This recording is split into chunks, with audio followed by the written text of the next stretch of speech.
Step right up, prepare to see the greatest event in the history of football. I was being the carnival barker. Come right in. Over the next 2.5 weeks, the biggest names, the biggest clubs come together under one roof in Lisbon to determine your Champions League winner. It's a big event. That's why I'm pumping it up like this. We have never seen anything like this. I hope you see the historical significance of what we are about to experience when the Champions League, after 5 months away, picks up to determine a champion. All teams in Lisbon, 2 stadiums, 12 teams, including the biggest names in the world of football. Bayern, Juventus, Real, Barca. The biggest stars, Messi, Ronaldo, Neymar, Lewandowski. All there. It's better than a World Cup because it goes from August the 7th and it's over August 23rd. August 7th, 8th, they wrap up the round of 16th. 12th through the 15th are the quarterfinals. Semis, August 18th and 19th. The final, August 23rd. Thank you very much. Go on your merry ways. There is every ingredient for this to be absolutely epic. Single legs, so no home and away. No away goals. Single legs. Let's get it done. That's going to determine who will eventually win it. And let's try and make a prediction here. I got a good idea. I have a good idea about what's going to happen. A lot of hints here that you've got to take into consideration. There's nothing's fair or even in this situation. Different leagues had different experiences. In the restart, there was no French league. That's not going to help PSG or Lyon. They played some friendlies along the way. They played each other in the Coupe de la Ligue with PSG. They don't have Kylian Mbappe. But they're one of the teams that are already through to the quarterfinals. And those 4 teams, PSG, Atalanta, Atletico, and Leipzig, one of those 4 is going to be in the final based on the bracket. And PSG seems to be the best bet. They spoke to Arsene Wenger this week, legendary manager, and he says Manchester City and PSG are the favorites. I think he's looking in that bracket as well. And in addition to PSG, and in addition to saying that, he also added, I think there's going to be a dip in the tournament. And that adds a lot of excitement. I agree with him. These aren't the super teams. It's unique circumstances. It's going to be crazy. Maybe a Napoli, who I like a lot, Gennaro Gattuso, Dries Mertens, Koulibaly in the back. They got all the ingredients. Look out, Barcelona. Maybe they could win it. It's going to be something different. So we break it down as best we can. I have a few predictions here.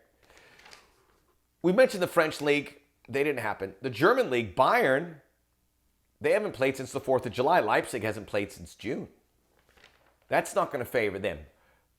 But you have to look closely at how teams performed once they restarted, and that'll give you a hint. Bayern Munich, they're going to have a break here. They had a friendly recently against Marseille, but Bayern Munich won every one of their games when the Bundesliga started. So I trust them. Thiago Alcantara and Leon Goretzka. That's a story right there in that midfield that I think could push Bayern. They're on that rougher side of the bracket, which includes Real Madrid and Barcelona and Juventus. Real Madrid, I think, are done, and Man City. Real Madrid don't have Sergio Ramos. They usually win games economically. They're not high scoring. They have to make up a goal and hope that Man City doesn't score. That's not happening. Man City is going to knock them out. That's good for them. And good for the English game is that's the last remaining team. There could be 3 teams from Italy in the quarterfinals. I'm going to give you my final 4, and then we'll get to that. PSG, Atletico. I like Atalanta. I know I talked about them a lot, but it feels like they've been figured out a bit. And so even though PSG hasn't played as much, and they don't have Mbappe, I think they'll find a way. I'd love to see Atalanta. That's what makes this tournament even better. You have that outsider. You have all the ingredients. This is going to be delicious. PSG, Atletico, Manchester City, Bayern. There's your final 4.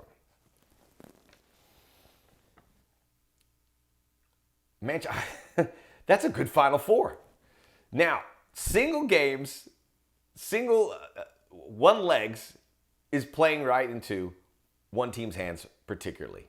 You know what I'm going to say. Atletico Madrid.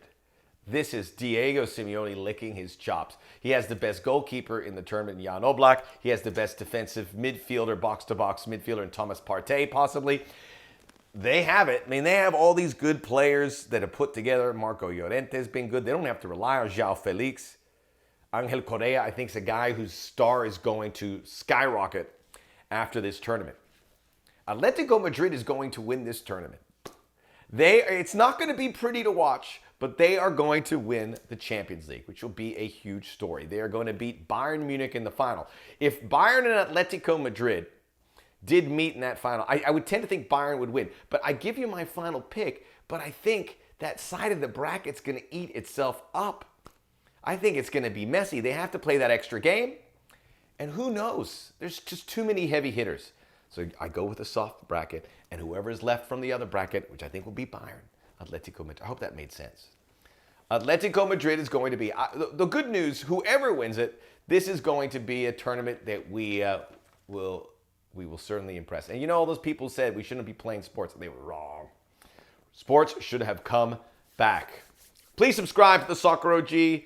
and let's talk Champions League very soon.